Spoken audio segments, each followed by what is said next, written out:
be on in just a few seconds. All right, we are live. Okay. Well, good morning, everyone. Happy December. It's fitting that this is the last meeting of the year, and we've got a full agenda as well as a team of professionals from WTW here with us today. So hello, constituents, stakeholders, those watching via live stream. I'm Valerie Sullivan, chair of the GIC. And this morning we are joined by Bobby Kaplan, vice chair, Cassandra Roder, designee for ANF, Rebecca Butler, designee for DOI. We have Commissioner Shabbat, Commissioner Choate, Commissioner Davis, Commissioner Edmonds, Commissioner Gentile, Commissioner Jennings, Commissioner McEnany, Commissioner Melissa Murphy Rodriguez, Commissioner Anna Sinenko, and Commissioner Tim Sullivan.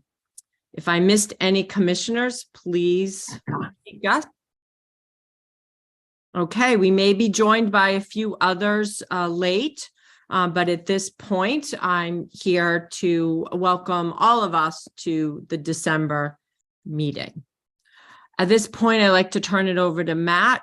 He's going to review our agenda and give you a preview of what we're going to be talking about today. Matt? Great. Thank you, Madam Chair. Thank you, commissioners, for joining us, members of the public watching on YouTube, and for my staff. If we can move on to the agenda slide, I'll give a quick review. I know that we start with our normal items, minutes and executive director's report, which will be very brief. Beyond that, we do have a full agenda. We will start with a presentation from the GIC and Willis teams to present on our final procurement in a very procurement-heavy year. Jim Rust, Janine Dewar, and Devin Shaw will lead that discussion, the one vote for our meeting today. We will start the rate review process, the rate development process with you. The work, of course, has been ongoing for the last several months, but we will present here our first view for fiscal 24 and what we're projecting at this early stage for our rates. We will hear from Cameron McBean and Janine Dewar with a report out of our annual stewardship meetings, which of course are a great opportunity for us to engage with our carriers, to learn the challenges that they face and helping us reach our objectives. And, you know, an opportunity for us to continue to monitor and observe their performance. We will have also an update on our municipal portfolio now that the December 1st deadline has come and gone for those wishing to stay or to leave the GIC. We have added one additional item in the municipal update. We'll hear from Andrew Stern about an administrative bulletin that relates to municipalities that we would like to surface and gather information on before we proceed. And then we'll round out the meeting with a CFO report from Jim Rust. So that's our agenda for today. Move on to the next slide. I think I turn it back to Valerie for action on the minutes from our November meeting. Yes, you do, Matt. So thank you. So you can see we have a very busy agenda today, and the GIC staff have been extremely focused on all the procurements. And today, a highlight for us is to discuss the PBM procurement. But before we get there, I'd like to let you know that Commissioner Chapdelaine has joined, so welcome. And at this point, I'd like to review the minutes from our meeting in November and see if anybody has any questions. And if not, we'll move, I'll move to take a motion to approve them. So moved. Okay, Bobby, second. I'll second. All right, great. So I'm going to turn this over to Andrew for our vote. But for me, it's a yay. So thank you, Andrew. Thank you, Madam Chair. Vice Chair Kaplan, Yay. Commissioner Roeder, Yay. Commissioner Butler, Yay. Commissioner Shabbat, Yay. Commissioner Chapdelaine, Yes. Commissioner Choate, Yes. Commissioner Davis, Abstain since I was not at the meeting in November. Commissioner Edmonds, Yes. Commissioner Gentile, Yes. Commissioner Girard has just joined us, Yes. Abstain because I wasn't at the meeting in November. Commissioner Jennings, Yes. Commissioner McEnany,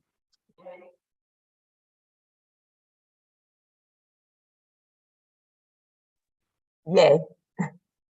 Commissioner Murphy Rodriguez, Yes. Commissioner Sinenko, Yay. and Commissioner Tim Sullivan. Yes. The motion passes. Thanks, Andrew. So let's move on, Matt, and give us enough time to review the PBM procurement work. Thank you, Madam Chair. So I'll be very brief on the Executive Director's report. We have two main items in the written report. One is simply that we are looking forward tomorrow to a year-end kind of a recap and a celebration and a holiday acknowledgement and celebration, virtual, of course. Tomorrow, we continue to look for ways to continue to keep our staff informed and to just gather as a team to celebrate the work that we've accomplished, which is substantial this year. And then we have a brief a report from Mike Berry on action in the legislature. Not much action, but certainly with the end of this session and the arrival of a new administration and a new legislature, we expect to see some a wide variety of changes on that front. So not much there, but I'm happy to take any questions should commissioners have any. Let's see. I don't see any. Let's see.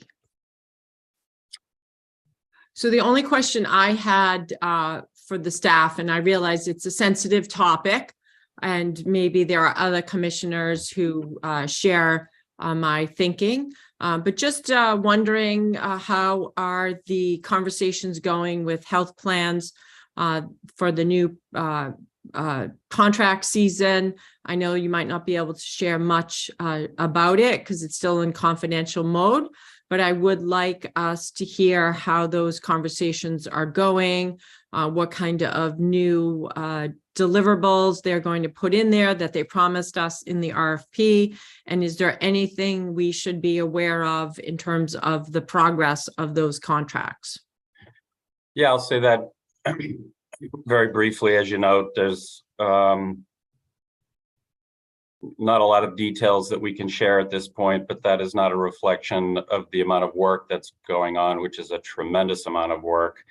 The first stage in the process, before we even really move to putting pen to paper and working with our carriers on contracts, is to finalize a wide variety of plan details.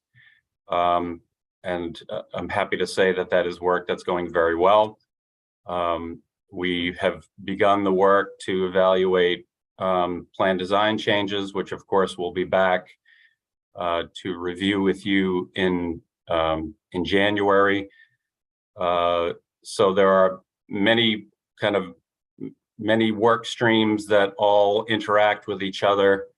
They relate to our development of rates as well. So the team is very hard at work, working with our carriers and putting together the pieces that will ultimately find their way into our contract negotiations. With some of the changes that were approved by the commission back in October and hopefully as well today on the PBM side, there's a tremendous amount of work still to do. So I've always viewed the end of the procurement presentation and votes here at the commission is really not the beginning of the end, but the end of the beginning. Really pleased with the efficiency of the team, and in particular, Jim Rust, who continues to lead a lot of this work with our strategy team internally. So that would be my update there. I'm encouraged and really looking forward to the next, not looking forward to the next phase because it's already well underway, but the work that we have ahead. All right, great. Well, thank you. Appreciate that. All right, I don't see any other comments or questions, so let's keep moving.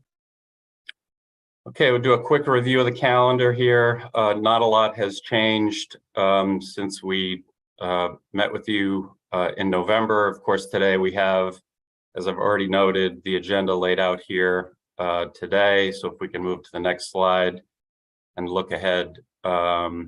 The remaining months of this fiscal year will be tremendously busy, as I've noted. We'll of course be back for plan design and an update around our ongoing engagements now that we are past, hopefully today, past all of the procurement votes. We'll be back in February to vote on the plan designs after we've had our member-facing public information sessions, then move to rates, which is really the final step in preparing for annual enrollment, which will begin in April, and then round out the year with our round out the fiscal year with our vote on trust funds and our out-of-pocket report, and then our annual enrollment report once we get that all behind us. So it's going to be a set of sprints right through the end of the fiscal year before we pick up again after the summertime. So we are looking to the summertime and the early fall as a really good opportunity and timing for us to kind of reset strategically and begin the process of planning for the post-procurement years. This has been the lion's share of our focus, of course, for quite some time, and we're really looking forward to the opportunity to kind of step back, take the opportunity to look forward. So that's what we have on the horizon for us going through next calendar year. Okay, great. I still don't see any questions. Maybe it's the cold and the little snow covering that many of us in Massachusetts experienced last night. I do want to make sure that we get the dates out to our commissioners who have constituents, so as many people can join. So I'm sure you mentioned something about that, but I just want to reinforce the importance of the dates and making sure that our constituents, our stakeholders, those that have an interest in the upcoming new enrollment can be heard with these public sessions. So let's get those dates to, Tim and Bobby and Liz and Melissa and yada yada. Okay. We'll make sure that folks have those. Yeah. Okay. I have, you're talking about, oh, sorry. Valerie, you're talking about the public listening sessions, right? Yes. Yeah, so I have those dates, but Yeah. I am waiting till after the holidays to, post that because people will not be paying attention this Right. month. So I'm doing it like immediately after the Perfect. holidays. Yeah. Just want to make sure we're all on it. No doubt that you are Bobby and others. So just wanted to make sure. And we will, the staff is working on a rollout and communication to our members on all of our member engagement that will happen leading up to annual enrollment, including the information sessions. So once we have that, essentially a kind of a document here that we can share with all of you, I think that will assist in the outreach. Right, that'd be great. Thank you, Yeah. Matt. All righty. All right, let's keep moving. All right, so on to our first item on the agenda here today, not listed on the slide here, but Jim Rust will lead us into and give an overview of our PBM procurement, and then hand it off to his team with Janine and Devin. So turn it over to Jim Rust, our CFO. Thank you, Matt. I'm just going to briefly refresh the process from where we started to how we got here today. And I'm going to hand it over to Janine to go over some of the scoring and other parts of the process. And then Devin will go through WTW's analysis, and we'll end with a recommendation. As you may recall, this process started over 6 months ago when we released the RFR in June. And in fact, a little earlier than that, when we talked about it here at the commission meetings, what our goals were for the pharmacy procurement. The team, as with most of the teams, and similar to the medical team, was a cross-organizational team of people from ops, finance, legal, and of course, Janine and the vendor management group. Today, we will be coming to you with a vote for a plan that will be active on 7/1/23 for fiscal year FY24. Next slide, please. I'm sorry, 2 slides, please. I'm sorry, I just went through this slide. I didn't realize it wasn't on the screen. As with the medical procurement, we had a set of guiding principles, very similar to the medical principles, in order to try to meld those 2 programs together, of course. We evaluated the proposals based on these principles in partnership with WTW. Some of these, I won't read the whole slide to you, but some of these were to utilize our buying power, maximize our buying power in the market, minimize member disruption, and maximize member benefits, and of course have low implementation risks. And I think you'll see when Janine and Devin bring us through the rest of this presentation, we've achieved that. And with that, I'm going to turn it over to Janine to bring us through the process. Janine? Thanks, Jim. Next slide, please. So as you know, Express Scripts currently administers pharmacy benefits for our non-Medicare GIC members, and CVS administers benefits for our Medicare population. Both contracts end at the end of this fiscal year, which is June 30th, 2023. Next slide, please. So the GIC received bids from CVS, ESI, Optum, and Ingenio. They all have the capacity to serve a large commercial and Medicare population. And we evaluated proposals using the same 6 categories that we use for other procurements, which are listed below, or at the bottom of the slide here. So I'm going to kick it over to Devin, and he'll provide more information about the scoring process. Thanks, Janine. Good morning, everyone. So if you move over to the next slide, it sort of gives you a sense of how the different vendors did in terms of their scoring. CVS obviously is sort of on the top of the list for both active, the non-Medicare population, as well as on the EGWIP side, scoring a full 25 points on the supplier diversity program. They also offered the best financial offer for both the platforms, and both CVS and ESI scored highest in the technical proposal. It was refreshing and resounding to see that both our current vendors were on top of the list. So it really reinforces our, their commitment to the GIC, as well as all the work that has happened in the last 5 years. If you move over to the next slide, we just want to spend a little bit of time on the cost assessment. This was an important part of the RFR. And the way we do the cost proposal is we took GIC's current utilization, that's the drugs and the claims that you currently have. We trend it forward, assuming certain market forces like products going generics or new injectables, specialty drugs come into the market, and how things shift. So we kind of trend that forward, assuming unit costs and utilization trends. Then using that baseline, we apply sort of the guaranteed network discounts, the admin fees, clinical fees, rebates, etc., into the equation. And then finally, we also account for the credits and the trend guarantees. but those sort of fall below the line, if you may. So essentially what we make the final decision on is based on things that are above the credits and trend guarantees. The chart at the bottom of this page kind of is an illustration of how this whole thing works. So if you start from the first row, all vendor assessed starting with the same trended average wholesale price, which is sort of the benchmark the industry uses for contracting. To that, we apply individual discount guarantees that the bidders had proposed, the fees that the bidders had proposed to come up with a line that says total claims and fees. This is essentially what the GIC is accountable for as they pay their claims on a biweekly basis.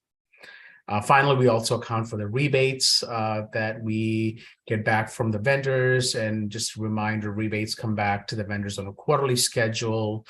And that gives us a sense to the final row on the chart, which is the total gross RX costs, which includes both what the GIC pays as well as what the members may pay in terms of co-pays. So that is essentially our cost assessment. If there's any questions from the forum, and if there's no questions, I'm happy to hand it back to Janine for the next slide.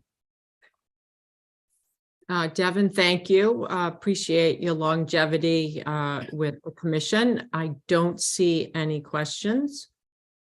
So we can pass it back to Janine. Thank you. Thanks, Devin. So the GIC recommends selecting CVS to administer benefits for both non-Medicare and Medicare plans effective July 1st, 2023. The CVS, offers the most value in terms of savings and also the benefit of having one PBM for the entire GIC population. They also have experience working with non-Medicare members of the GIC from our previous cycle, which is prior to the FY 2018 procurement. Next slide, please. So for next steps, if CVS is selected, we would begin contracting, and we would also work with CVS to ensure a successful implementation for FY 23. And we would also prioritize communications with our members in advance of the FY 24 annual enrollment. Any questions? I have one. Go ahead, Eileen. Sure. So I'm just curious if by having one vendor for both populations, does that result in any additional savings or economies of scale or efficiencies? Yeah, Alan, Commissioner Alan McNair, I can take that. So it certainly does. The way we ask for the proposals, we think there is some value in how the bidders provided the financials on this, and we think there is economies of scale built into those numbers. Okay, thank you.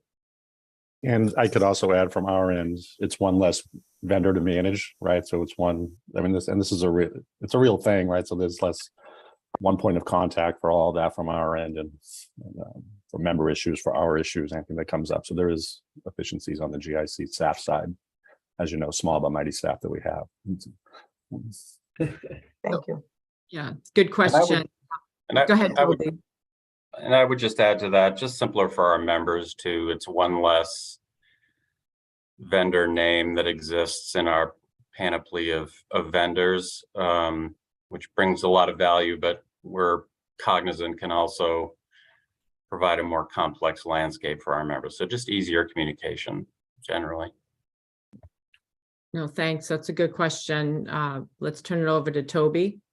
Just a confirming question. I'm looking at the summary of the initial scoring phase from the the memo you sent out before the meeting. I'm looking at the cost proposal score, and if I read this correctly, I mean, in the active side, had to be an incredibly large gap between CVS and everybody else, and while significant gap, but less incredibly large gap on the EGWIP, the Medicare side.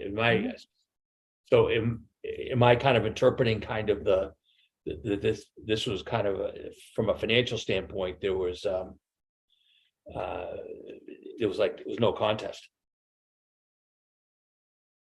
This is Devin again. I can take that. I mean, I think the way the scoring was built out, it looks like there was a big delta between the top two bidders. But in the Yeah. grand scheme of things, when you look at that as from a percent perspective, it wasn't that huge. But ultimately, we think that the contracts being put forward offer significant value over the current contracts that GIC has.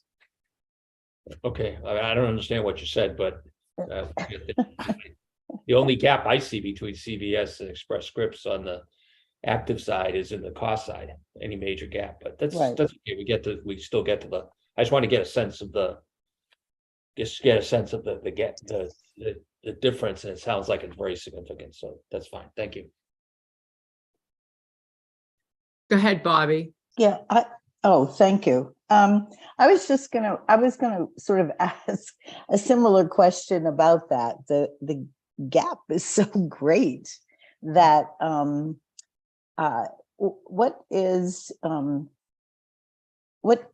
what do you think sort of caused that? Like it seems extremely, and I'm very curious what's happening maybe in the market that is impacting that. If you could maybe explain that. Yeah, I mean, so a couple of factors that are causing this, we think, again, we don't really know, but we think the marketplace is evolving. We think, CVS has made significant inroads in the Massachusetts market with their recent announcement of the Blue Cross and Blue Shield deal. We think they are really committed to the public sector clients, and we're seeing some of that coming into the value of these contracts. We also know, based on our current situation, that that the GIC demands a lot from their contracts, whether it's discounts, rebates, what have you, and we really think CVS has positioned themselves well in terms of meeting those expectations. Thank you. Yeah, if I could just piggyback on that, and then Anna, you can ask your question. Devin, could you give some examples if it's not, a confidential breach with others in the public sector of their commitment to the public sector? Is there any, tangible examples you can provide us that demonstrate their commitment? Yeah, so we've seen them do significantly well with public sectors lately in the last couple of years over the cycles. We've seen them win good deals in the marketplace, and implementations have been seamless. We haven't seen any hiccups from that perspective. So we feel all that sort of weighs into the teams that built the processes they've built to sort of defray some of the issues around disruptions. They are certainly contracting with the pharma companies much more aggressively than perhaps they've done in the past, and I think all that sort of flows into the value. All right, great, thank you. Go ahead, Anna. I see you have your hand up. Thanks. Yeah, I wanted to just follow up on your response to Toby's question. I didn't actually really understand it either. So when you said that the cost difference looks big in the comparison in the memo, but as a percent, it's not different. So what did you mean by that? So the way the cost proposal, the way the scoring is done is we take sort of the best bidder and give them the highest points. And then we deduct points from the other vendors based on how far they are from the best proposal. So the gap that you see in the score reflects a certain lower value of financials compared to the best in class proposal. So that's sort of the algorithm. I mean, I wouldn't say that it's percent by percent. So I wouldn't say it's 1% for every 1 point deducted. But in the grand scheme of things, I mean, there is a meaningful difference between the two cost proposals. Thank you so much. Yeah.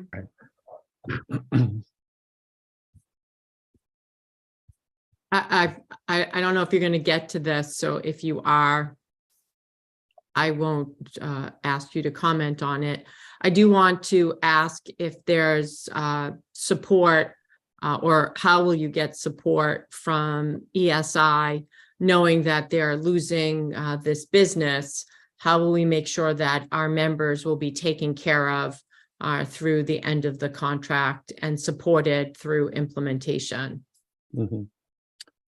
Yeah, I mean, ESI has been a great partner over the last 5 years, and they've been partners with GIC even before they won this business in fiscal year 18. So, you know, we do a lot of work with ESI, and we think they're a very strong company, and they're fully committed to sort of serve this out through the end of the contract. So I personally see minimal risk in that. And I believe, you know, the GIC team as well as us, you know, we do enough due diligence with them. And we've worked enough with them over the past few years that we don't think it'll be a major challenge. Mhm. Yeah, I want to echo what Devin, and I'm going to agree with you, Devin, but I want to, from our perspective, just emphasize that too. We work with the SI all the time. We're very confident that they will be responsive to our members, to our needs during this transition period. I think it's safe to say, and Devin, that they pass this business back and forth to each other and other large clients a fair amount. So I think the implementation teams and those teams know each other, and you know, and CVS obviously values our business a lot, and that's why we got the bid that we did with the dollar savings that we got. So on their end, of course, they'll be motivated, but ESI will also be motivated because this will come up again in a few years, and I'm sure they're going to want to bid on it. So. Okay. All right. Terrific. Bobby, your hand is still up. Do you I have? know. Yes, I have another question, Valerie. Sorry. No. You know, I'm not quite sure. I'm going to ask it. And you can tell me this. You know, we'll talk about that later. Like, you know, so the CVS will be doing both mail order and retail. Is that right? That's correct, right? And so it will be, you know, let's say 30 days or less will be, you know, retail, and then 90-day scripts will be sent mail order, even if, or you can have that option if you live around the corner. I mean, is that pretty much, it's going to work the same way essentially, except that it will be one entity, right? Pretty much, yeah. So the underlying plan design doesn't change. Today members have the ability to get even up to a 90-day supply at a local CVS. So I think that will still continue. It's the mail order option that people choose. That aspect will change, and part of the transition is we'll work, you know, with ESI and CVS to make sure that we transfer as many prescriptions as we can over to the new mail order facility. Right. I just wanted to make sure, because I know that, you know, CVS, particularly as it pertains to like mail order, you know, they charge extra. I mean, I've seen their, you know, I get their emails all the time, you know, you want to do mail order, like there's a cost to delivery. And I assume that that's going to be for the non, you know, continue for the general public, but not GIC members, right? Is that correct? And then I have a question, which I probably should know the answer to at this point. But essentially, this is a 3-year contract with 2 one-year options, right, to renew. So at the end or close to the end, or let's say during the 3rd year, what do we, like, we don't go out to bid again, right? Because, so what do we sort of look at during that 3rd year to make a determination whether we're going to renew or not renew, or essentially, what if we decide not to renew for some reason? What happens then? Do we go out to bid again? Like, what happens? Yeah, that's a good question. And what we did this time, and I suppose we may do it again, is before that 3rd year is up, we do a benchmarking exercise. So we look at the value of the current contract and we compare it to what we're seeing with comparable clients in the marketplace. And at that point, we make a determination of whether or not, you know, it makes sense to exercise the 1-year extension, or perhaps we go back to market. And I don't know, Jim, if you want to add something to it, but I feel like, you know, that has worked for us in the past, and perhaps we continue that in the future. That I agree, Devin. The market check is a key thing that we do to make sure that we have. And this last contract, we stayed in it for 5 years because with the help of WTW, we checked it against the market often to make sure it wasn't worth our while to go out for procurement earlier. And we stayed in that for 5 years, and we'll do the same thing with this one to make sure we're getting the best value for the GIC. Thank you, because the market seems to be much more volatile now than it used to be, right? So I agree. So, and I've been on the commission for a while, so there seems to be a definite change in the market. So thank you for that. I appreciate it. And let me just, I think Jim can correct me if I have this wrong, but I want to distinguish between mail order that's managed by CVS Caremark, which is the PBM, and delivery of prescriptions from a CVS pharmacy, which may or may not have, a cost to it. What we're talking about here is the PBM managed home delivery for maintenance medications and others. So, I think it's an important distinction to draw here. Thank you. Yep.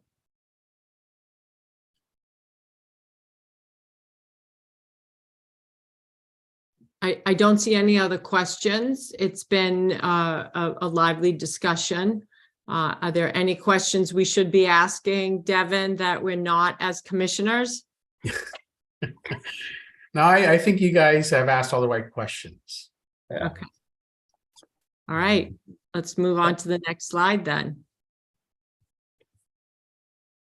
Because I think this is the time where we might take a motion, right?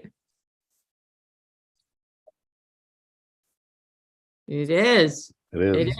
It is. So at this point, if commissioners feel like we have discussed the PBM procurement decision by the team here at the GIC, I will entertain a motion that we approve the procurement team's recommendation that CVS Caremark be the apparent successful bidder to be our PBM for both actives and retirees beginning in fiscal 2024. Do I have a motion? So moved. Thank you, Bobby. And seconded? I'll second. Oh, they'll second. I think it was Liz and Toby together. Yep. So I have the authority to now take a vote. We'll do it by roll call. I'll be first. I say yes. Andrew, you can take it from here. Thank you, Chair Sullivan. Vice Chair Kaplan, Yes. Designee Roder, Yes. Designee Butler, Yes. Commissioner Shabbat, Yes. Commissioner Chapdelaine, Yes. Commissioner Choate, Yes. Commissioner Davis, Yes. Commissioner Edmonds, Yes. Commissioner Gentile, Yes. Commissioner Guérand, Yes. Commissioner Jennings, Yes. Commissioner McEnany, Yes.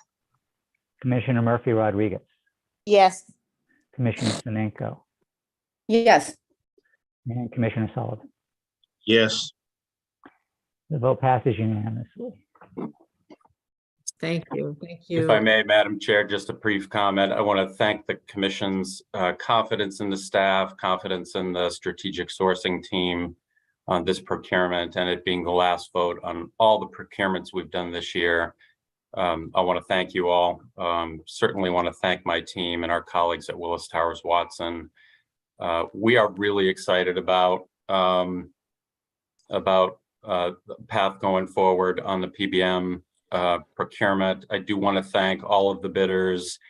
Want to thank our finalists. Want to thank our incumbents, our current contractor with Express Scripts, and thank them for working with us to serve our members, and also thank and acknowledge CVS for the quality of their bid and our excitement to work with them going forward. So just wrap that up. Thank you.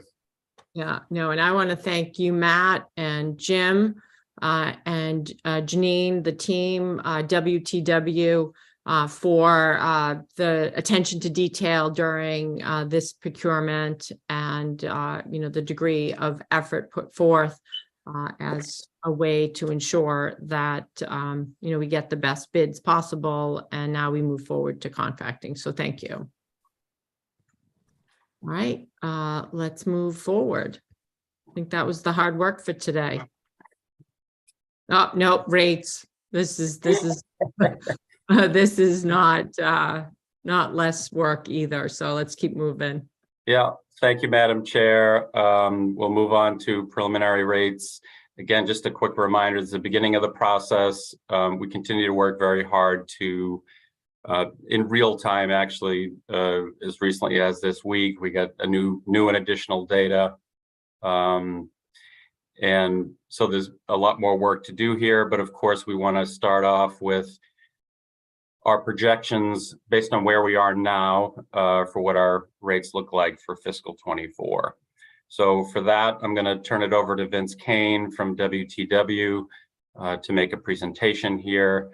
While I mentioned in the calendar, this is the beginning of the process, but an important step in that in our rate development. So with that, I'll turn it over to Vince, who serves us very well at the GIC. Thank you. Good morning. Good morning, commissioners. I've also got some longevity like Devin. So it's great to be part of the process. And I think this might be our 5th year developing the full cost premium rates for the GIC. It is getting easier, but it is still hard. And if you move to the next slide, we'll walk through sort of, why we're here today. So, we are taking your current carriers for medical and pharmacy. There's a footnote on pharmacy, of course, because we do have some, different outcomes based on the vote that we just underwent. And we price out your full cost premiums for all of your non-Medicare and Medicare plan options for FY24. So, what is a premium? That's the total sum of money needed to cover not only the medical and pharmacy claims for the utilization of the members, or the projected utilization at the unit cost charged by providers and hospitals, but also the administrative fees for curating the networks for the GIC members. That includes, the member premium as well, so or the contribution. So this excludes the out-of-pocket costs. So deductibles and copays at the point of care are not part of the full cost premiums. And, most of the plans, virtually all of them, are self-funded. So, the GIC is paying claims as they're adjudicated, and an administrative fee, as we mentioned, for curating the network and doing that work. The fully insured plan option that remains is the Medicare Advantage plan that is with 0.32. Next slide. So, this is a complicated slide. It's probably familiar to the commissioners. We present this annually in December. It reflects, sort of the preliminary first look at an average increase for all of the GIC Medicare and non-Medicare plans. I'll draw your attention to the most important number on the slide, which is the 6.7% in the middle. So, this is again based on your current options and programs, retaining the self-insured funding mechanism, no plan design changes yet, no anticipated migration or anticipated changes in member behavior due to any plan design changes. This 6.7%, however, would have been materially higher absent the pharmacy RFR process. So the initial estimates would have been north of 10%, which is the first time we've seen an increase coming in, an average increase at that level. But, as a matter of the due diligence of reviewing the pharmacy contracts and building in the contract value differentials for your chosen PBMs in FY24. We've lowered that to the 6.7. This isn't final. We still need to work through final projections of the improvements in discounts and rebates with CVS and build that in. We also need to finalize trend. And trend is, what is impacting some of this very high increase. We are seeing average trends in the neighborhood of 6 to 6.5% for medical and pharmacy combined. We also had a trend increase this year when we reached out to the medical plans and asked them, what's going on with provider negotiations? What do you anticipate as we're continuing to emerge from the pandemic for utilization and mixed trends going forward? And that added about 0.5 point to 1 point in the projection. So as a reminder, we project claims from an earlier time period, FY22, and we project that to FY24. And so we need to anticipate how the utilization and unit cost will change between those two periods. FY22 claims also came in a little bit higher than we had projected in previous work. So, I think Cameron and Janine might get into some of the drivers of why claims experience has been adverse, but that added about a couple points to the overall projection. So, at the end of the day, we're looking at high single digits or, just over 10%, but again, the pharmacy improvements got us back down. That being said, go ahead. Yep. I see that Anna has her hand up. I just have I have a clarifying question on this slide. Thank you. Sure. That 6.7% aggregate, is that a weighted average accounting for the distribution of GIC members across the plans, or is it a straight average across the plans? Yes, that's a great question. I think you've asked that before, and I should point that out every time I do the slide, but it is a weighted average based on the same enrollment. So when we look at the census enrollment from back in the summer, so where everyone is in FY23, and then we, look at all the FY23 premiums, and then how for the same enrollment across plans and tiers, those premiums increase for FY24. That's what gives us the 6.7%. So it is, in effect, a premium weighted average across all the members based on their enrollment today. Great. Thank you so much. Sure. Now, the range that you see, and there's two ranges. There's the yellow boxes up top, which indicate a market range of 5 to 9% and a GIC range of 4 to 8%. I'd like to talk about those for a second. So the market benchmark, we've been seeing for many of our self-funded plan sponsors, average increases certainly in that range. A couple of data points that also fall into that range might be interesting. So for Massachusetts specifically, Bobby, you have a question? Yeah. Yes, I do. It has to do with enrollment. I'm very curious what the enrollment is now for the active members, if that has decreased, since COVID, or if it's decreased, enough to impact, let's say, the cost. That's a great question. I don't have on hand the enrollment by plan for non-Medicare and Medicare, but I can tell you that over the last several fiscal years, we've seen a shift where there's been a reduction in the total non-Medicare enrolled population and an increase in the Medicare population. Some of that may be indicative of just aging of the entire risk pool, as people age into Medicare. And they're not necessarily replaced by younger members who complement that active or non-Medicare risk pool. So we have seen a reduction. It's slight, but it's enough to actually help reduce the claims costs over the course of the year, because as you know, the Medicare premiums are much lower. Medicare foots much of the bill for the Medicare beneficiaries, and so that tends to reduce the costs over time.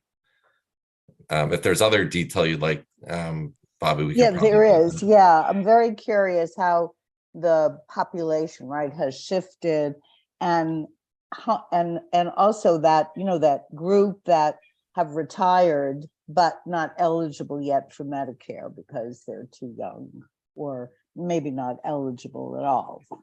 So so I'm curious about that. non-Medicare retiree population, I guess, and then the Medicare population, and then the actives, because I know that, many people retired during the last few years, sort of prompted by COVID, I would say. And then there has been a definite shift, and I'm very curious what that is actually, and how that impacts, the pricing, obviously.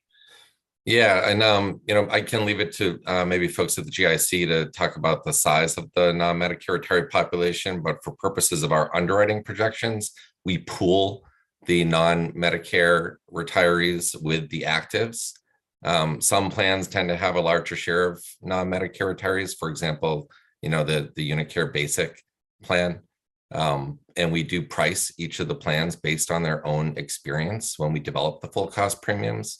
So, we might find that the rate increases we see, for example, for that plan might be indicative of the utilization for the non-Medicare retirees, but we don't look at that population specifically. However, it would be interesting to see how that group is changing over time, and Right, particularly from a risk and cost perspective. And that's, I think, something our analytics work could support.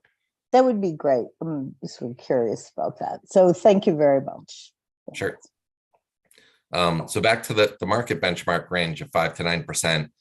In the Massachusetts merge market, which is the individual and small group market, there's a process that is done, I think, starting in the summer to develop the rate increases for the upcoming year for the merge market, which are then approved by the DOI and the connector board.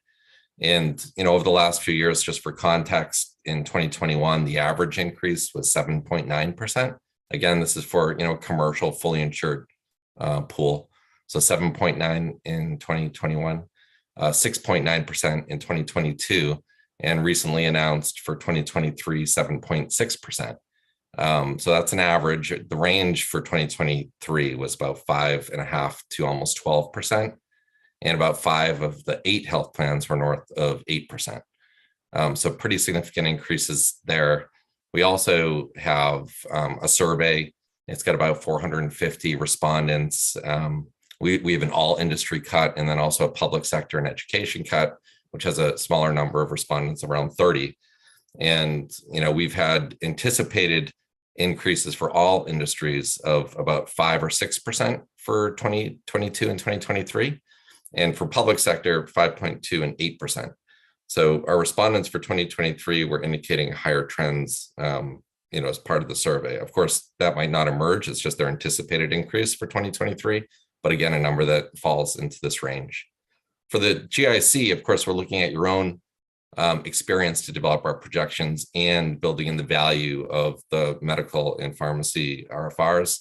So the range, is tighter. Well, it's actually not tighter, it's just shifted to the left.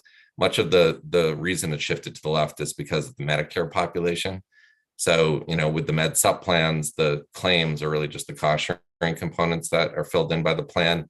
Medicare is paying most of the cost of services for that group. And so that tends to mitigate trends just because, of the nature of the way that we finance those med sup plans for our members. Inflation, I think, is a big driver of what we're seeing from the health plans, and they're trying to reforecast. Everyone knows that inflation is here.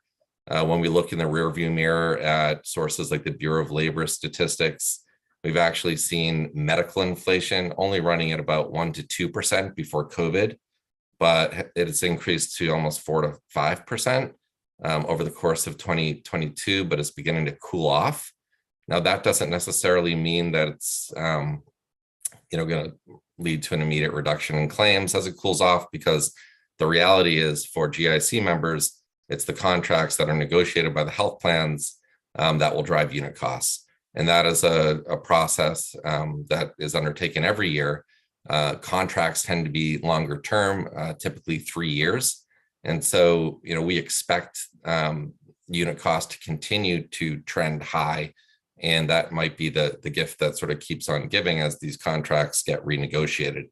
Our hope is that, the due diligence of our health plan partners will help to control some of the reimbursements, because that will translate into higher premium increases for GIC members. So that's part of the next steps, finalizing the pharmacy, contract value as, to the extent it's built into the premiums, working to establish our final trend assumptions, particularly with the medical plans. And then in January, we'll come back with potential plan design changes, which Matt indicated will be voted on in February. And once we know the final plan design changes, we'll have, final rate recommendation for early March. So presented in January, voted in February, but yes, thank you. Just to clarify. Thanks, Matt. Yeah. So that's all I have on the early view. Are there any other questions from the commissioners? No. I don't see any, Vince. My one question, and maybe this is not relevant. When you say there's that in the rearview mirror, medical inflation's 1% or had been historically, we're seeing now more 4 to 5%. We've had presentations here at the commission which shows our overall costs are growing, unit price as well as utilization. Is this inflation additive to the general trend on increases in cost by unit and increases in cost by utilization? Yeah, so starting with the baseline trend assumptions that we use to project, I think I cited a range of like 6 to 6.5. Let's call it 6. Typically what we see is unit costs components of trend are about half of that. So something in the order of 3%. So that's the way inflation manifests itself into our trend, because it really is based on the unit costs of services to the extent they're charged by hospitals and physicians and negotiated by the health plans. So that's how inflation makes its way into the trend forecast. The other half of trend is really utilization and mix of services, potentially shifting toward higher cost or newer services and technologies that drive some increases. Utilization generally runs about 1 to 2%. So I'd say mix is the other one. So with the unit cost though of 3%, I would say that much of what we're seeing for an increase in trends going forward is attributed to unit costs. So that expected inflation, to the extent it then manifests itself in the contracted prices paid to providers, is in there. All right, great. Thank you. Do you have other slides to present, or is this your? Nope, that's it. That's it. All right. Well, thank you, Vince, for your longevity as well. It is a value to us. The whole WTW team is, so appreciate your support. You're welcome. All right, Matt, it's back to you. Thank you, Madam Chair. At this point, we'll move on to the next presentation. As we always do, we've spent October and November this year engaging in a great deal of detail in their performance and the performance overall, financially and on a wide range of other metrics. And Cameron and Janine do an excellent job working with our carriers, managing that, as does Jim and Margaret Anschutz and Lauren Makashima on the data side. So at this point, we want to present some of the high-level takeaways from those meetings. And for the health plan side, I will turn it over to Cameron McBean. Thank you, Matt. Thank you, commissioners. Next slide, please.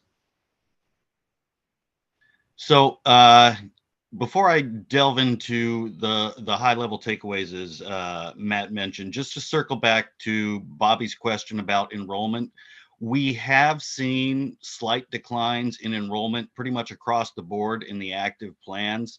And we think this is very much indicative of just workforce attrition, older workforce retiring. Medicare enrollment continues to increase. But it's not like there has been a significant drop, but it is observable across almost all of our active plans over the last several years. So Circling back to the stewardship meetings, Vince mentioned the inflationary pressures that is showing up in the claims experience that we noticed. Year over year trend for the active plans ranged about 2% on the low end to just over 10% with one of our plans. A lot of what we're seeing, we anticipated, or it was, to be expected as kind of the aftershocks relative to the impacts of COVID. Initially during the lockdowns, we saw people were not going to the doctor, were either deferring care or receiving late diagnoses. This leads to more acute conditions when they are eventually treated. And that seems to be borne out in the claims experience that we observed. We've also noticed that telemedicine for behavioral health therapy sessions definitely seems to be here to stay, although other forms of telemedicine are reverting much more back to pre-pandemic utilization levels. Any questions on the medical side before I hand things over to Janine to discuss the pharmacy review? Commissioner Senenko. Thank you. Yeah, this is really great to hear the highlights. Thank you for summarizing. And I just wondered if you could share the like the tools the carriers, that third bullet point, the tools the carriers are using to steer chemotherapy treatments. Is it something in benefit design or something else? I'm really interested in how they're having success. This is in care management programs. So someone with a cancer condition receives outreach from a nurse or other representative from the plan who says, do you know you don't have to go to Dana-Farber or into Boston to receive your chemo treatment. There's another facility closer to you that can do it on an outpatient basis. It's primarily programs like that are driving that steerage. It's not something we are forcing on members. Oh, right. No, that's great. I didn't actually think it was. So that's great to clarify. And rather, I just was, this is the type of thing that can lower cost, lower the unit prices paid. And so it's great to see if you're having some success through some sort of program. Yeah, this is an area where we've really challenged the carriers, as you note, Anna. It's the spending impacts of site of care, particularly for specialty drugs and specifically for chemotherapy treatments, are substantial. The markups on the provider side for a hospital-based setting, whether it's hospital-based outpatient or other hospital-based setting, are substantial. And so this is something that we keep a very close eye on. The tools that are available on the plan design side are pretty blunt, and particularly for those who are, in treatment for such a serious disease, it makes those particularly difficult to do. So through the RFR, we really did try to lean into them for other approaches to steer people to lower cost settings. And as Cameron noted, more convenient settings in many cases for them, whether it's an outpatient setting or for, not really applicable as much to chemotherapy, but other specialty drug infusions, they could even do them at home. So the convenience is high, the cost savings is high. So it's a good opportunity for us to accomplish and kind of balance both of those objectives. Yeah, without, though, I'm stating the obvious, but I haven't heard it. Without compromising quality, I'm sure the carriers are validating. Correct. Yeah. So, all right. I see Toby has his hand up, and then Bobby. Okay. Cameron, when were these meetings? Did they occur? We begin the meetings usually in late October, and they run pretty much throughout the month of November. I think we had our last one actually December 2nd or 3rd. Okay. Mostly the timing, we have to allow for a certain amount of claims run out in order to have valid data Mhm. to review throughout for the entirety of the fiscal year. Okay, so thank you. Well, question is, what's the attitude of these people when you're in the room? I mean, attitude being is it's like, we're not gonna stand for these 10%, or we're gonna get tougher, or what's their attitude, or is it business as usual? Well, there's only so much leverage any one actor in the marketplace has. So even a large insurance carrier, somebody say like Point 32 with a substantial presence in Massachusetts, a lot of it comes down to contracting, and it's just a very challenging environment right now. Okay, you answered my question. Thank you. Business as usual. Okay. And then Bobby, go ahead.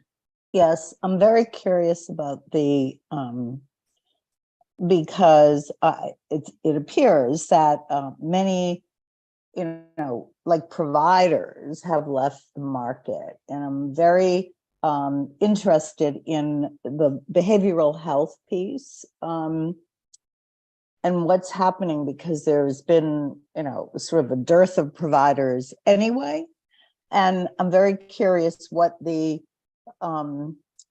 change to telemedicine, right, particularly for behavioral health, has I think increased significantly. But what about the provider market? Like, have you seen a significant change? It seems to be, from what I'm reading, and I'd like to know how that is going to impact, right, our members. Are we talking specifically on the behavioral health side, Vice Chair? Yes. Okay. Yeah. Provider availability, there's just a shortage of providers in the behavioral health space. So, all of our carriers, and, whether they provide their own behavioral health network that they've created, or they rent one through an organization like Beacon or Optum, provider access is going to continue to be an issue because there just simply aren't enough to meet the demand that already exists. Telemedicine has been an excellent solution. It's, between the convenience factor as well as the opportunity to, get access to providers who may not, who are geographically dispersed and may be available to work from anywhere as long as they're licensed in Massachusetts. It's going to be an issue for the foreseeable future. You can only throw so much, there's only so much money to throw around at providers who aren't already participating. And, in a lot of cases, there may not be incentive enough for them. If you're, able to command $400 an hour as a therapist in private practice, why accept $200 an hour from the insurance company? That's a good point, Cameron. Right. Because I was, just reading another article this morning about substance abuse and how, there aren't enough. I know we're limited in what we can do, but and I know that, telehealth, right, telemedicine visits have been a real success. But it's worrisome. Let me just say that. Yeah, How we can provide services when there's no one to provide them. And the substance use disorder space in particular is, can be very troublesome because, again, there's not enough supply to keep up with demand, and the quality of the treatment available can vary so greatly in that space. Yeah. Anyway, thank you. Okay. If we've got no further questions, I'm going to hand things over to Janine Dewar to talk about the pharmacy review and stewardship. Cameron, before we do Yes. that, I just want to circle back to Toby's last question about the nature of our interactions with carriers regarding the inflationary pressures. And I would not characterize it as business as usual. I would say we are in an extraordinarily challenging environment for the carriers to maintain unit price increases that are being demanded by provider systems, as has been documented through some Health Policy Commission reporting on this topic, and is concerning to me and others. There is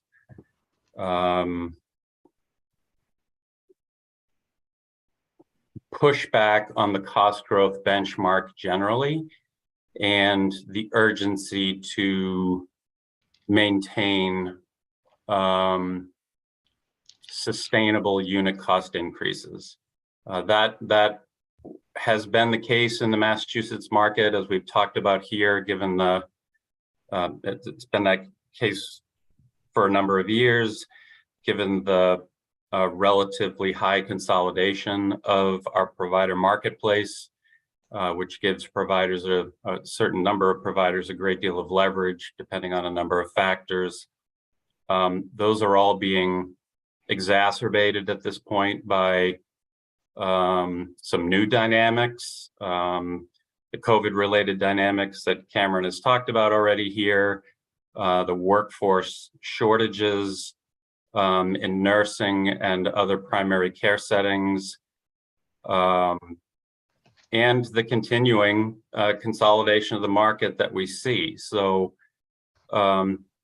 what we want to do is continue to monitor the carriers, push the carriers, support the carriers, I think is an important element of this.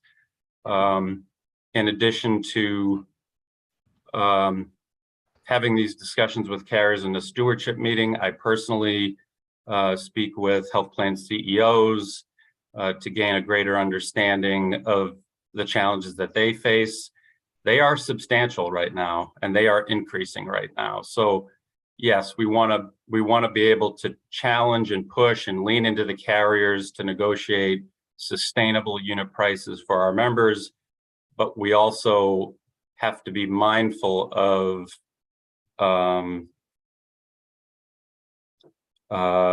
the carrier's ability to deliver on those, given the pressures that are coming at them from providers. So I do want to say that our carriers are candid with us about these issues.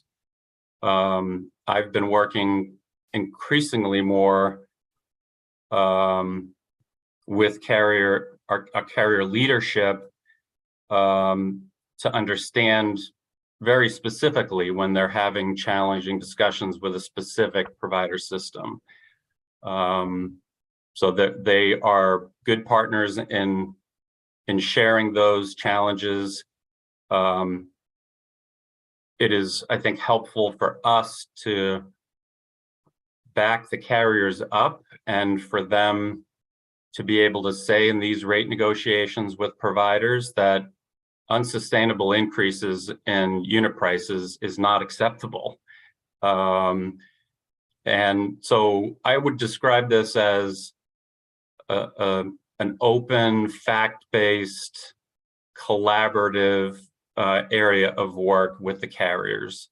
Having spent time in a carrier and prior at the Division of Insurance, I've had some line of sight to the challenges that carriers face. So this is a complex, dynamic space and challenge for providers, but we work best when we work together and openly on the challenges that they face here. So that work is only going to get more difficult for us going forward. I hope that's helpful context. I certainly don't want to leave the impression that the carriers are, that these are routine matters for them. They occasionally come up to sometimes nearly unresolvable disputes with a provider that is requesting a 10 or a 15% increase in provider rates. And you know, those can't continue if we're going to deliver on our imperative around affordability. So I want you to hear that this is something that I and the team are focused on a great deal and work in a productive way with our carriers to reach our shared outcome.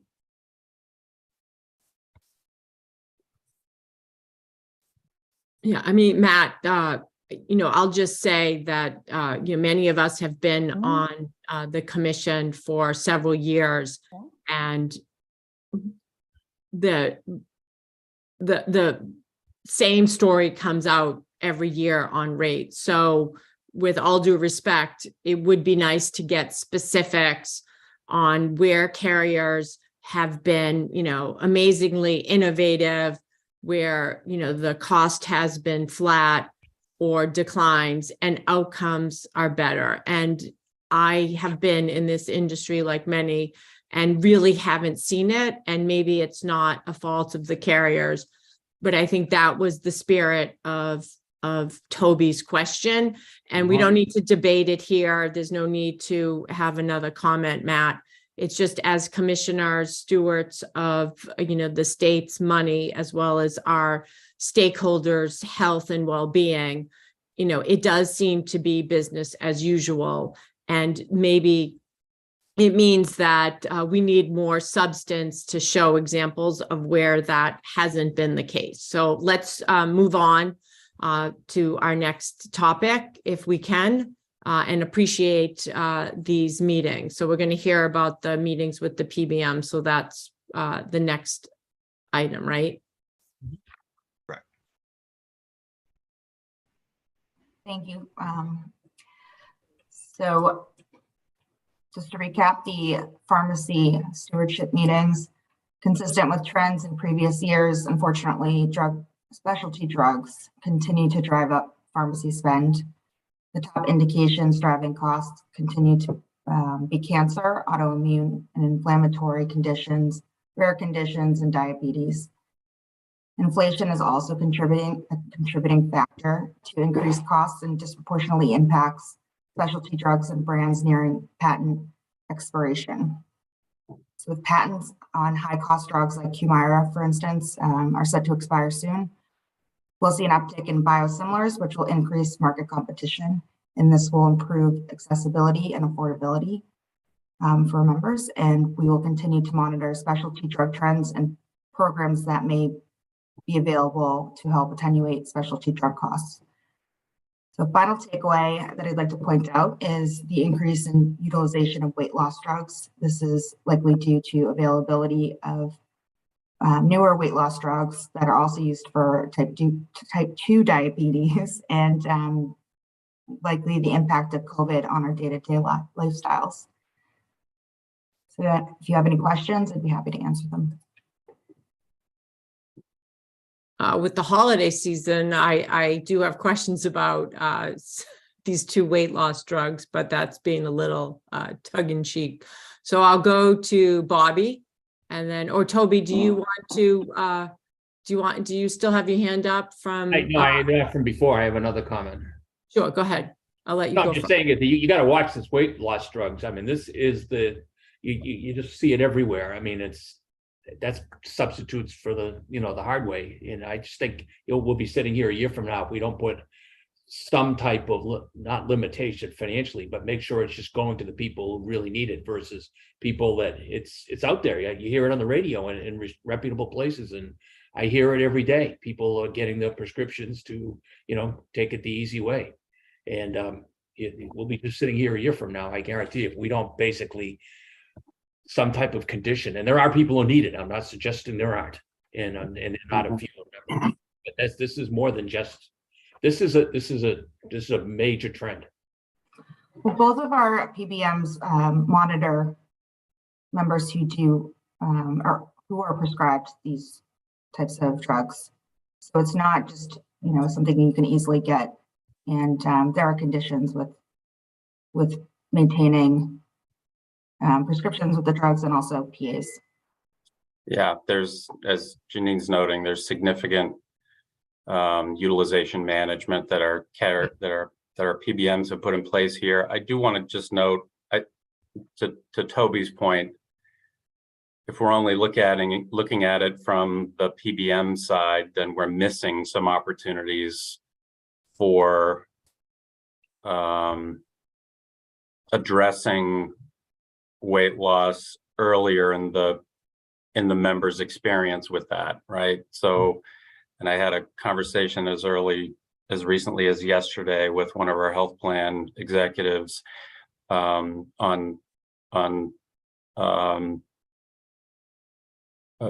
some efforts that they have underway as well. So this is multifaceted, and it spans our vendors and is very high on our agenda to figure out some good strategies for and support the carriers. Yeah, this is becoming a major lifestyle drug. Yep. Well, would it help to have some sort of debrief with substance at the next meeting in terms of what's the, what are the criteria, what's the out of pocket, what's our, growth in spend, and is it having an impact on the quality and outcomes of members? So are there diabetic drugs going down, and it's, net a benefit to our members? Because if it's helping members, then the cost increase, is potentially validated. So I think it's a good call out, Toby, and I'd like to see, potentially some specifics on what we're doing at the commission with our colleagues, if possible, at an upcoming meeting. I think it's a good call out, Toby. Bobby, I see you have your hand up. Yes, my question is actually related to specialty drugs, but I just wanted to comment on these weight loss drugs. It reminds me of the early days of opioids, right? Where it was very easy to get prescriptions and, sort of overdo that. I also am very curious about, sort of what we're doing to make sure that it's not, or what CVS is going to do, because we don't know yet. There's not enough data on the results, right? And there were so many, and the advertising seems to be, to Toby's point, it's like everywhere. And so, I'm very curious about that, and particularly how CVS, who is our new, pharmacy benefit manager, is looking at the utilization and the cost. So that's all I want to say on that. But my question's about like specialty drugs. I'm very curious if you happen to know, Janine, how many specialty drugs are being denied, and how many people have to appeal to be allowed to receive a specialty drug that their physician has prescribed? Because I'm hearing just a little chatter about that and about the appeals, and I'm wondering if you have any information about that, and if you don't, would you be able to get it? Off the top of my head, I don't have that information. I can certainly provide that information to you. I can tell you that if there is an issue where a member is denied a specialty medication, they are able to escalate it to our department. Then I work with ESI or CVS to make sure that that member is taken care of. As far as the total, I can get back to you with that information. Yeah, I would appreciate it if you could. Have you just noticed like an uptick in that, in appeals? I haven't. just in terms of cases that escalate through us. But that's not to say that there are certainly others that do go through just the PBM and don't make it, I'm sure, to my desk. And Janine, this is Devin. I can just add a couple of things to what you were saying. So generally speaking, most specialty drugs do have prior auths associated with them, just to make sure that we got the right people using the drugs. I mean, these are expensive drugs with a lot of side effects. But generally speaking, the approval rate from the PAs is about 80 to 85%. So roughly 8 or 9 out of every 10 requests will get approved. And then some of these, obviously, as you can imagine, will go through the appeals process, and there's different levels of appeals. There's an internal appeal, and then there's levels of external appeals. So we can certainly get those numbers over to you. But in speaking with both CVS and ESI, we didn't get the impression that those numbers have changed in the last few years. We're consistently seeing similar numbers. Thank you for that. Thanks, Devin.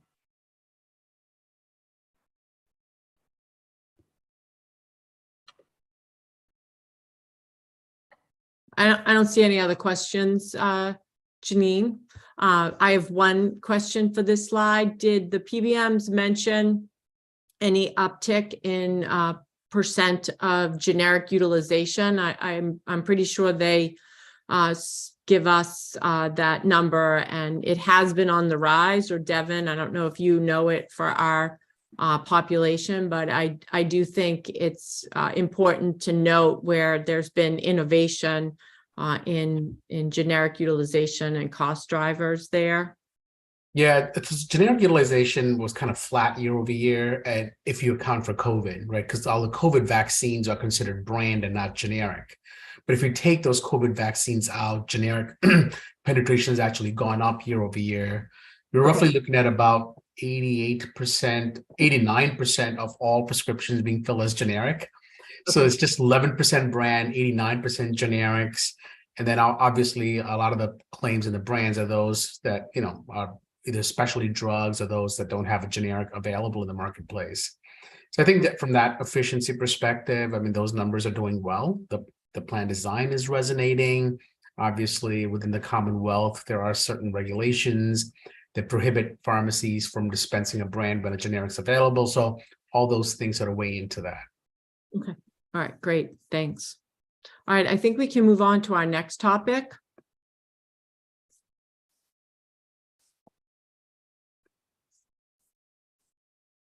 Good morning, Commissioners. Merry Christmas and happy holidays to you all. I am here this morning to offer an update on the municipal insurance program.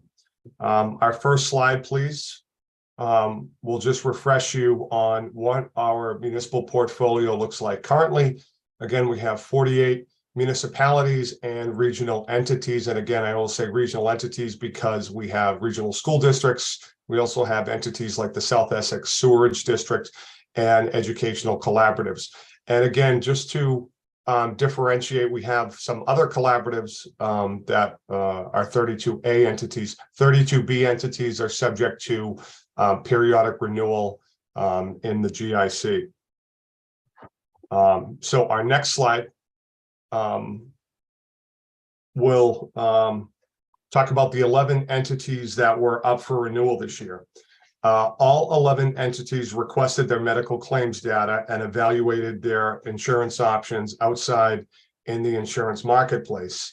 And I'm pleased to share with you, Commissioners, this morning that our municipal membership continues to demonstrate strong stability, with 10 out of these 11 entities remaining in the GIC for at least another 2 years. In fact, Sudbury, that's on this list, has renewed via their Public Employee Committee, their PEC, to remain in the GIC for an additional 3 years. We do have one departure this year. You'll see it at number 9 below. The Athol Royalston Regional School District will be exiting the GIC at the end of this year. I've spoken with their superintendent, and it's been a very collaborative communication over the last few months. I'm not able to share where they're going, but they had a new superintendent and coming into office.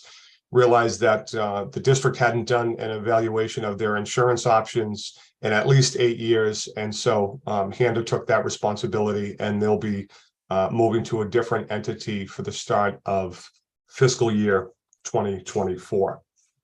Our next and final slide, we'll talk about the municipalities and entities that are up for renewal next year. As you'll see, we have quite a number of municipalities and entities up, 19 in total, totaling just over 28,000 members.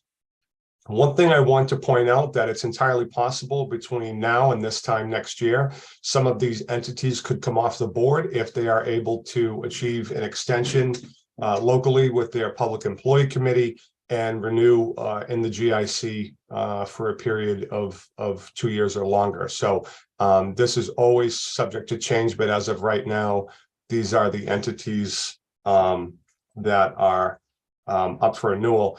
I also remind commissioners that despite the substantial number of entities we have out, you may recall several fiscal years ago, we had 24 entities up for renewal, and all 24 renewed or rolled over in the GIC. So although this number is daunting, we have encountered this number of entities in their renewal year in the past and have retained 100% of them. So we certainly look forward to working with these communities over the coming year. And with that, I'm happy to answer any questions you may have. This is always a lively topic for Commissioner Clenard, who wasn't able to be here. But I see Bobby has her hand up, and she can take it from here.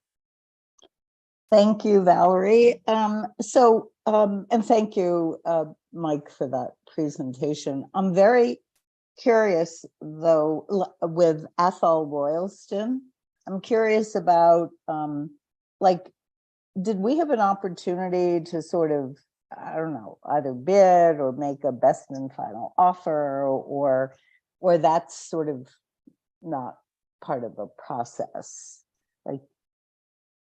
Sure. Thank you for the question. It's always good to be able to clarify. So our municipal members have the same rates that are afforded to state employees. So GIC does not tailor its plan design to retain members or municipal organizations. The municipalities that are enrolled in the GIC are paying the same premium rates or have the full cost rates that state employees do. The only difference is the municipal administrative fee that is added on. So again, going back to the presentation in September, there are other entities out in the insurance marketplace that are able to tailor their insurance offerings to the particular needs of a municipality. The GIC is a one-size-fits-all, and for a good number of communities and regional school districts and public entities, we're a great fit, but it doesn't mean that we're a great fit for everybody. So long answer to your question, we're not able to tailor our needs, and frankly, even to do so would be a pretty substantial undertaking that we're not really sort of built for. I was thank you for that. I probably should have known that, but I mean, I think I did in some respects, but I am curious, how are we able to retain them, right? Like these 19 are, coming up for renewal, and you probably can't say, right, if any are looking to withdraw or move elsewhere, but what are we able to do to sort of retain them? What kind of outreach do we do? I know we've talked about this before, but or in years past, but I'm very curious now what we do. Sure, I can tell you that certainly, particularly over the last 3 years, that we've stepped up our communication and outreach to municipal town managers and HR professionals to make sure that they have a full understanding of where the GIC is headed and what our mission is and what our goals are. But again, going back to September, the decision on where to obtain employee health insurance is an intensely local one. And for each of these communities, their needs and their objectives can change every few years. It might be that communities want a different plan design. And again, our plan design is sort of the same across the board. So if that's the desire among the municipal managers and the PEC, then they'll certainly pursue those options that give them that flexibility. The best thing that we can do is to continue our level of communication and outreach so that these communities feel comfortable knowing where the GIC is headed. Things like the PBM procurement, letting them know what's upcoming, what the changes might be, again, being a good sort of collaborative partner. That's really, I think, that the best thing we can do. At the end of the day, there's many more factors that are out of our control as it relates to how a community evaluates its insurance options than are within our control.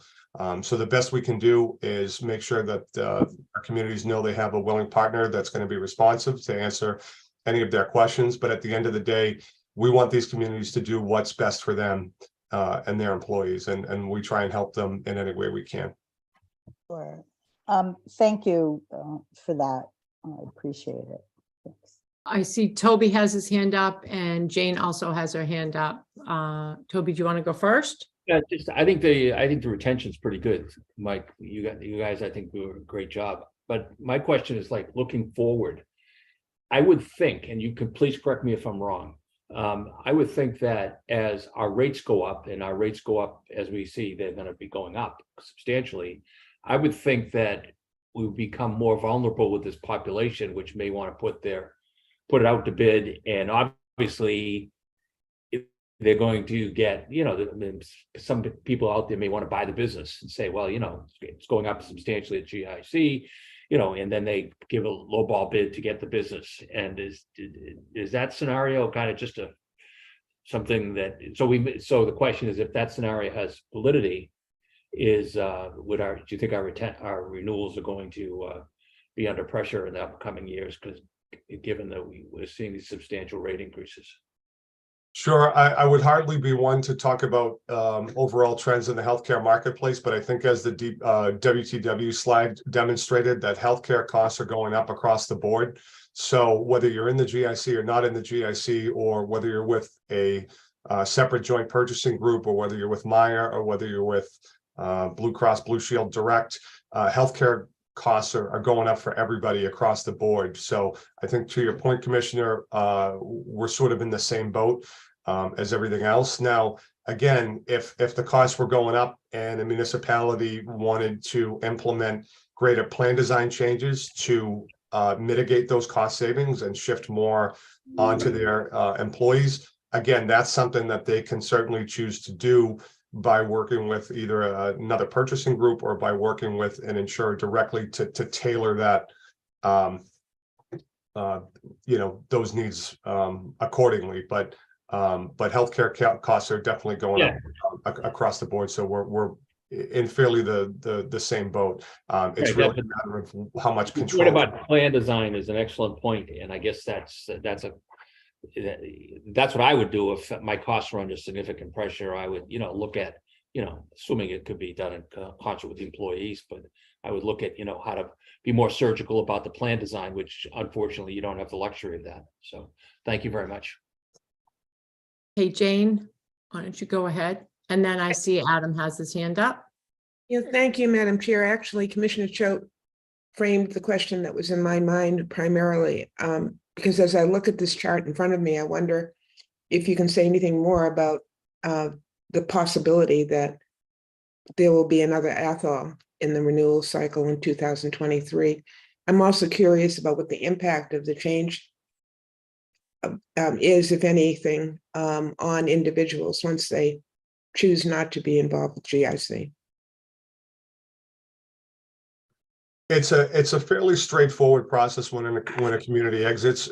We work with them and to ensure that they have the information of their employees, and it's a fairly seamless and somewhat regular process that different communities engage in. So regardless of which entity that Athol Royalston will choose to go to, their benefits, new benefits with whomever their insurer is, will begin on July 1, and they'll go through their own enrollment process, I'm sure, in the spring, and it'll be up to the community, the municipality and their team to communicate, all that. So it's really sort of, we just make sure they have all the information to shift over to their new insurer, and then it becomes the responsibility of the departing municipal organization to communicate that transition to their employees and what it will mean to them. So I hope that answers your question, Commissioner. All right, hearing nothing further from Jane, let's move on to Adam. Thank you, Chair Sullivan. I just wanted to chime in a little bit from the municipal perspective and thank Mike for his great work in this presentation today and historically liaising and engaging with municipal leaders across the Commonwealth on these issues. But specifically to Toby's questions, I think I would just say a few things. That one, as you can see with the total members listed on here, all of these bargaining groups individually are pretty small compared to the some 400,000 plus lives that are insured by the GIC. So being part of the GIC just gets you access to such a bigger risk pool. And when you go out to get quotes on your own, the chance of you being more competitive than the amount of lives that are insured by the GIC just is usually not as cost competitive.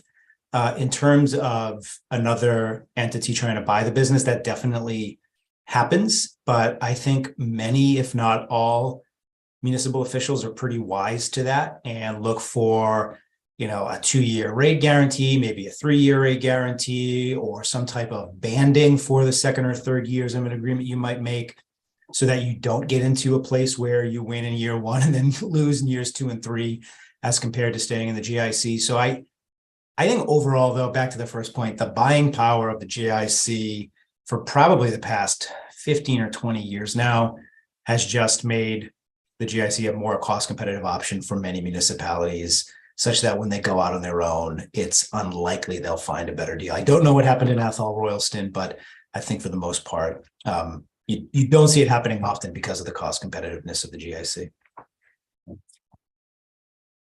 Thanks, Adam. Yeah, Thank you. and I want to echo the comments that have been made about Mike's work. So thank you, Mike. We appreciate it. And we can move on unless there are any last minute questions. All right, great. I don't see any. Great. Thank you, Mike. Now I'll hand it over to Andrew to review our thinking and our approach and a draft administrative bulletin here that we're contemplating. Andrew? Thank you, Matt. Good morning, Commissioners. As we will discuss, we've drafted a revised guidance related to municipalities joining the GIC through Chapter 32B, Section 19. We wanted to present it today to provide an opportunity for commissioners and the public to provide feedback before we move forward with the draft guidance. Before getting into the specifics, I want to provide some high-level background so there's more context to the discussion.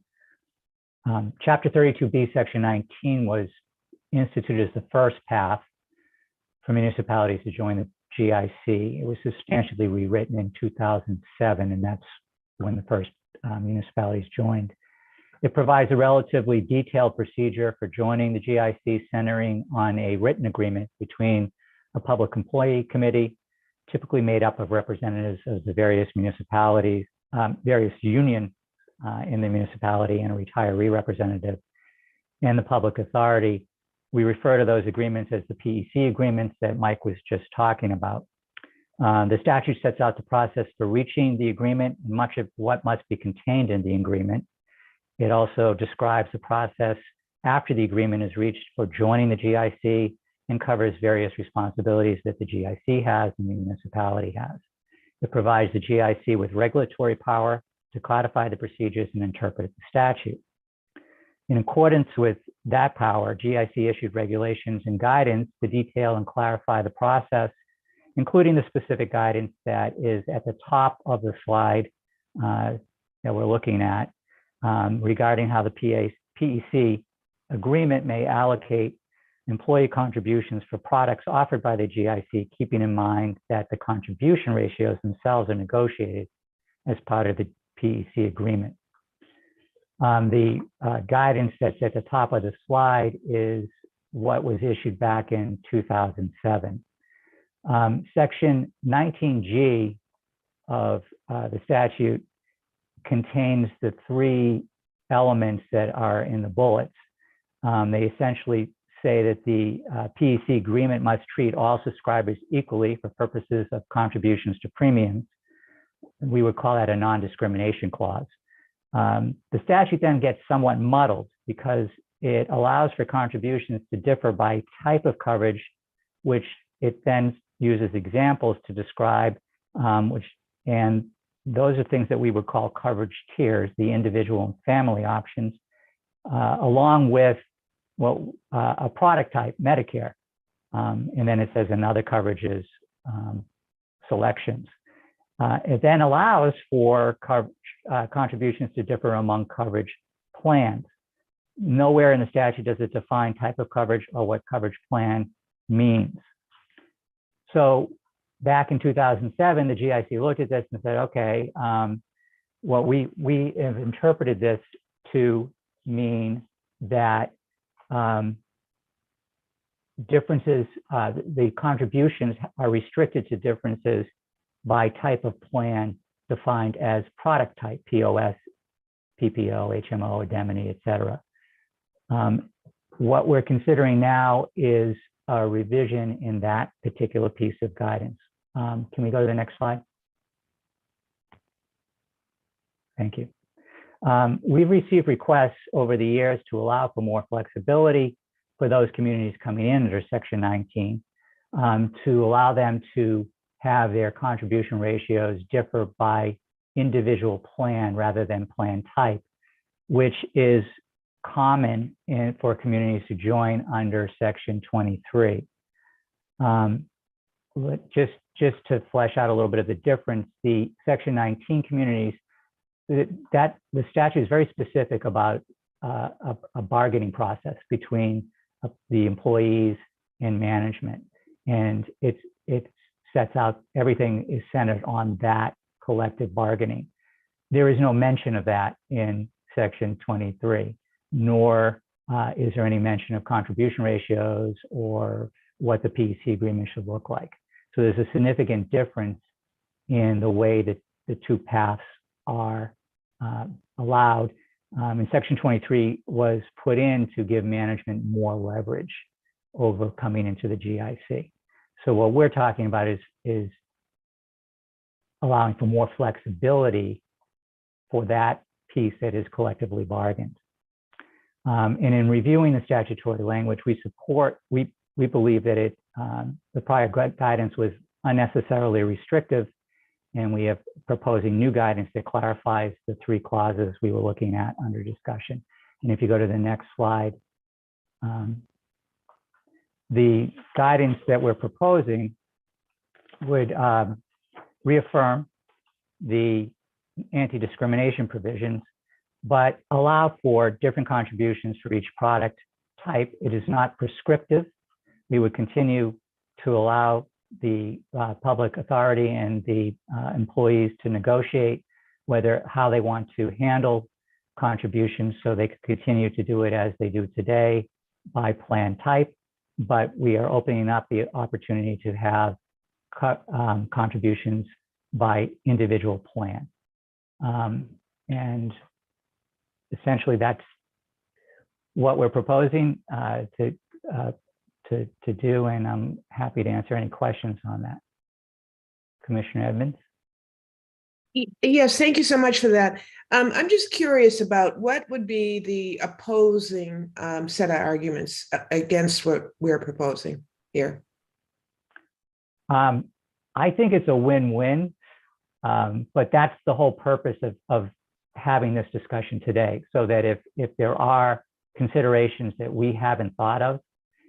There are commissioners like Commissioner Chapdelaine and others who represent both sides of this debate on the municipal level, and we just wanted an opportunity to hear from the public and from our commissioners to see if there was something that might speak against moving in this direction. I guess my question is that maybe it's an incorrect assumption, but I would assume that as you put this together, that you have heard from those who might not necessarily support this direction. So I'm just curious about what you've heard already, or what you know that might go against. Most of the this is in direct response to requests we've had over probably the last 4 years that have come to us from the consultants working with the municipalities that are considering coming into the GIC about whether or not they can do this, because it makes a difference which path they follow, and could be an impediment to joining the GIC. We have not heard anybody who has asked us not to make any change in this area. So Adam, why don't you go ahead and be that voice that Andrew is asking for? Thank you, Chair. So, I mean, my experience is not in Section 19, but Section 2223 agreement. But I think the only thing I would flag is what impact this might have on municipalities that have different splits based on date of hire, and whether or not they would be forced to, rebargain or change that. I mean, just for example, I know in my prior role, after a certain date, I think it was after the date that we first entered the GIC, employees who started after that date paid a higher percentage than those who were already working for the organization. So I'm not sure if you're saying that that's not going to be allowed any further. And if you are saying that, how will this impact folks that are already in agreements that have not yet expired?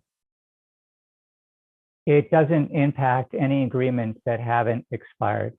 It only provides an opportunity. Now, that is, I think that the issue is not something that we're touching here. What I would see as an impediment to having different contribution ratios by, say, union or by hiring date is in the line of the statute that says that all subscribers have to be treated the same. That is a reason I think that sometimes municipalities may come in under Section 23 rather than under 19. That's not interpretive. That's simply, following what the law says. We can't really do anything about that. Thank you. Hey, Melissa, why don't you go ahead and add to the conversation? Thanks, Valerie. Just in echoing what Adam was saying, the unintended consequences in these situations can be dire. I'm all for streamlining the process because honestly, it is cumbersome and often difficult for our municipalities to join. Having gone through it in several communities, and even renegotiating the PEC agreement can be quite difficult. So if I would just recommend if we could do a focus group of municipalities just to kind of talk through, even just a review of what their PEC agreements look like. I am in a community that does have 2 or 3 actually different rate schedules depending on date of hire. So I'd be curious if I did have to make changes, what that financial impact would be. Is that possible, Andrew, to get input from the municipalities, or have you already done that as what Melissa is suggesting? We have done it informally, but we certainly, I can work with Mike, and we certainly can put together a focus group to discuss this. I think, the place this has come up in the past is when we have changed plan design.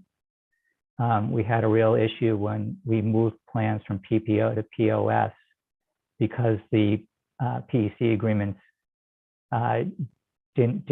weren't able to accommodate that very easily. We also see weird things that happen because if you treat all of Unicare's products as indemnity plans, then you end up with some odd balancing between other plans that we would say have similar plan designs being at completely different contribution ratios, because we've sort of forced that lumping together as seen on the municipal side. And we're just trying to provide a little more flexibility. We're not changing we're not eliminating that opportunity. We're just allowing for another way to approach it. And I would say just briefly that we're not in a rush on this one. There's no particular urgency to move this. So we are, fully committed to take our time and gather information, as Commissioner Murphy-Rodriguez noted, from a focus group of municipalities. I think we're also mindful of how the collective bargaining units view this. We have already had some questions about it, so we will take our time, gather that information, and inform our next steps here. I think that, so it looks like Bobby, you have your hand up, and also Joe. I'm going to ask Joe to go first.